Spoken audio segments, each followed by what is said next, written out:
Imaginez-vous, nous sommes en plein milieu de la Coupe du Monde, Kylian Mbappé cherche de l'inspiration et décide d'aller pousser la porte pour aller voir comment ça se passe chez les Juifs. Il rentre dans une synagogue remplie de fidèles en plein milieu d'une prière. Comment devons-nous réagir? Nous allons justement aborder ce sujet dans la première Mishnah du second chapitre du traité Brachot. Cette Mishnah est partagée par deux parties. La première sur la nécessité de mettre une intention dans la lecture du schéma, et la seconde partie, avons-nous le droit de nous interrompre en plein milieu de notre prière et en plein milieu de la lecture du schéma? Comme d'habitude, je vous fais la lecture avec la traduction de la Mishnah dans un premier temps, et nous développerons le commentaire de la Mishnah et son développement en seconde partie. Yakoré Batora, il lisait dans la Torah, Vegiaz Manamikra, est arrivé le moment de la lecture du schéma. Im Kiven Libo, s'il a eu l'intention, Yatsa, il sera acquitté, Veimlav, et s'il n'a pas eu l'intention, le Yatsa, il ne sera pas acquitté de la mitzvah du schéma. Baprakim, entre les passages, Shoal Mipne Akavod, il peut saluer à quelqu'un à qui il doit des honneurs, ou Meshiv et lui répondre, ou Baemtsa, et au milieu d'un paragraphe, Shoal Mipne Ira, qui peut saluer une personne à qui il craint, ou Meshiv et lui répondre, d'Ivry Rabbi Meir, c'est les paroles de Rabbi Meir. Rabbi Yehuda Omer, Rabbi Yehuda dit, Baemtsa, au milieu d'un passage, Shoal Mipne Ira, il peut saluer une personne qu'il craint, ou Meshiv Mipne Akavod, et répondre à une personne à qui il doit des honneurs, Baprakim, entre les passages, Shoal Mipne Akavod, il peut saluer une personne à qui il doit des honneurs, ou Meshiv Shalom Lechol Adam, et répondre un salut à toute personne. En première partie, la Mishnah nous parle d'une personne qui serait justement en train de lire le passage de la Torah qui traite du schéma. Arrive l'horaire de la lecture du schéma, soit du soir, soit du matin. Est-ce que juste par l'étude de ce passage de Torah, il sera acquitté de son commandement de lire le schéma le matin ou le soir?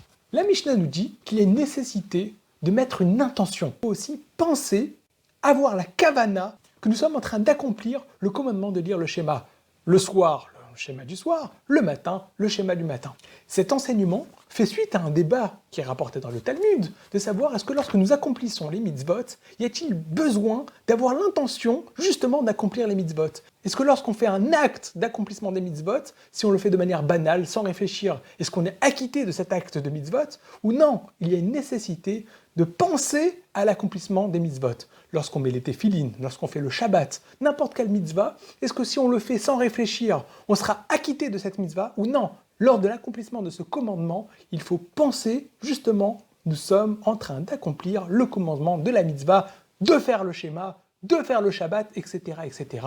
C'est justement pour ça que la Mishnah nous enseigne qu'il faut penser à s'acquitter de la lecture du schéma, et juste le lire comme ça, comme une étude, comme une lecture, ça ne sera pas suffisant. Et nous pouvons passer à la seconde partie de la Mishnah, à savoir les interruptions en plein milieu du schéma. Avons-nous le droit de nous interrompre? C'est le cas que nous avons apporté justement en introduction. Nous sommes en plein milieu du schéma et une personnalité, quelqu'un d'important, rentre à l'intérieur de la synagogue. Avons-nous le droit de nous arrêter en plein milieu de notre lecture du schéma et de venir l'accueillir, de lui dire bonjour, de venir se renseigner, qu'est-ce qu'il a besoin, etc. etc.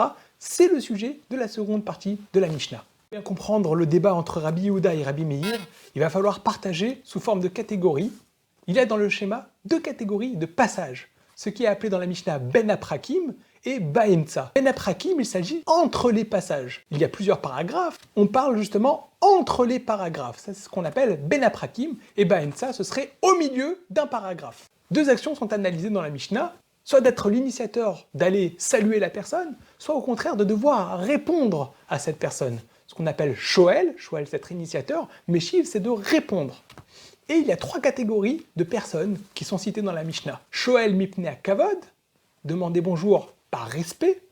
Shoel Mipne Aïra, saluer la personne par crainte de cette personne. Et toutes les autres personnes qu'on saluerait ni par honneur, ni par respect, mais par politesse, par amitié, etc. La question est donc en plein milieu de notre schéma, a-t-on le droit de saluer une personne ou de répondre à son salut?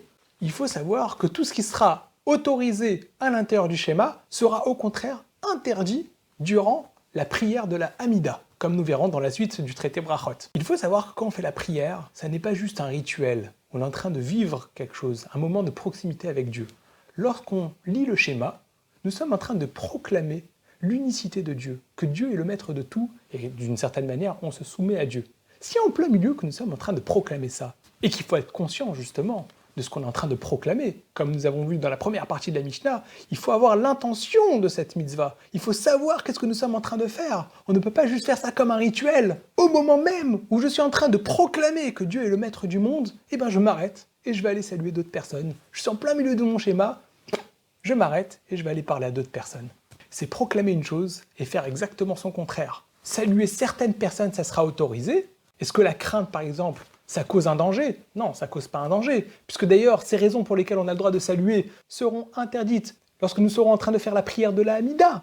Et pourtant, lorsqu'il y a vraiment danger, même lors de la prière de la Hamida, nous aurons le droit de nous arrêter. Donc ce n'est pas pour une raison de danger, pikuach nefesh. Nous aurons l'avis de Rabbi Meir, qu'en plein milieu d'un paragraphe de schéma, nous aurons le droit de nous interrompre pour saluer ou pour répondre à un salut à une personne qu'on craint. Et lorsque nous sommes entre les chapitres, la prakim, nous aurons le droit de saluer et de répondre au salut à une personne que l'on doit des honneurs. Par contre, pour toutes les autres personnes, nous n'aurons pas le droit de nous arrêter, ni à l'intérieur d'un paragraphe, ni entre les paragraphes d'après Rabbi Meir. L'avis de Rabbi Yehuda sera un peu plus nuancé. Au milieu d'un paragraphe, nous aurons le droit de saluer une personne qu'on craint, et on aura le droit de répondre à une personne à qui on doit des honneurs. Et entre les paragraphes, nous aurons le droit de saluer des personnes qu'on doit des honneurs, et répondre à toute personne, par amitié, par politesse, qui nous aurait salué par leur propre initiative, nous aurons le droit de leur répondre. La définition des personnes que l'on honore, ce sont les parents. C'est écrit « Tu devras de l'honneur à tes parents, kabed et avicha vet imecha » et toute autre personne qui serait plus grand que nous en connaissance et en intelligence. Les personnes que l'on craint, ce sera toujours les parents, puisque nous devons de la crainte à nos parents, mais aussi toute personne que si l'on ne saluerait pas, ça pourrait avoir des conséquences graves, comme par exemple que leur offense pourrait nuire à nous, au peuple juif, ou à toute autre personne, c'est ce qu'on appelle la crainte. Une personne normale devra faire attention de ne pas nous saluer durant notre schéma, pour ne pas qu'on ait besoin de nous arrêter pour lui répondre. Normalement, les gens comprennent que lorsqu'on est en plein milieu du schéma, nous ne pouvons pas nous arrêter et répondre leur salut. Par contre, des personnes qui ne pourraient pas comprendre, ou alors des non-juifs, comme le Biur Halacha voudrait expliquer au nom de Maïmonide, qu'un non-juif qui rentrerait dans une synagogue, au moment où nous sommes en train de faire le schéma, nous pourrons aller le saluer, même en plein milieu du schéma, puisque ça sera considéré comme une personne que l'on craint.